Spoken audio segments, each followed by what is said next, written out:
10 സംസ്കാരങ്ങൾ ആണിന്റെയും പെണ്ണിന്റെയും ജീവിതത്തിൽ പ്രകടമാകും. ഹബ്ബു നബി സല്ലല്ലാഹു അലൈഹി വസല്ലം പതിയേണ്ട കോലത്തിൽ പതിഞ്ഞാൽ.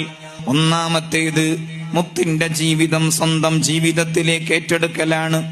രണ്ടാമത്തേത് ഹബീബിന്റെ പേരിൽ ധാരാളമായ സ്വലാത്ത് നിർവഹിക്കലാണ്. മൂന്നാമത്തേത് നബി സല്ലല്ലാഹു അലൈഹി വസല്ലമ തങ്ങളുടെ മദ്ഹ് പാടുക, പറയുക, കേൾക്കുക, അത്തരം സദസ്സുകളിൽ സംബന്ധിക്കുക. നാലാമത്തേത് ആ മുത്തിനെ കാണണം കാണണം കാണണം എന്ന് ഉത്കടമായി ആഗ്രഹിക്കുക. അഞ്ചാമത്തേത് ഹബീബ് സല്ലല്ലാഹു അലൈഹി വസല്ലം എന്തിനെയെല്ലാം സ്നേഹിച്ചിട്ടുണ്ടോ അതിനെയെല്ലാം സ്നേഹിക്കുക.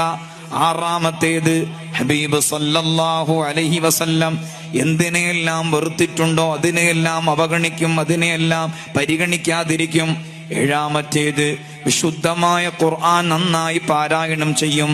എട്ടാമത്തേത് ബിദ്ഈ ഭീകരവാദികളെ, തീവ്രവാദികളെ, വർഗീയവാദികളെ പൂർണ്ണമായും ബഹിഷ്കരിക്കും.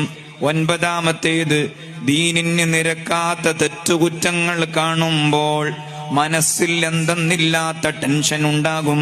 പത്താമത്തേത് ഞാൻ ഒഴികെയുള്ള മനുഷ്യ മക്കളും ജീവജാലങ്ങളും ലോകത്ത് ജീവിക്കുന്നു എന്ന മാനവിക ബോധം, ദയാബോധമുണ്ടാകും.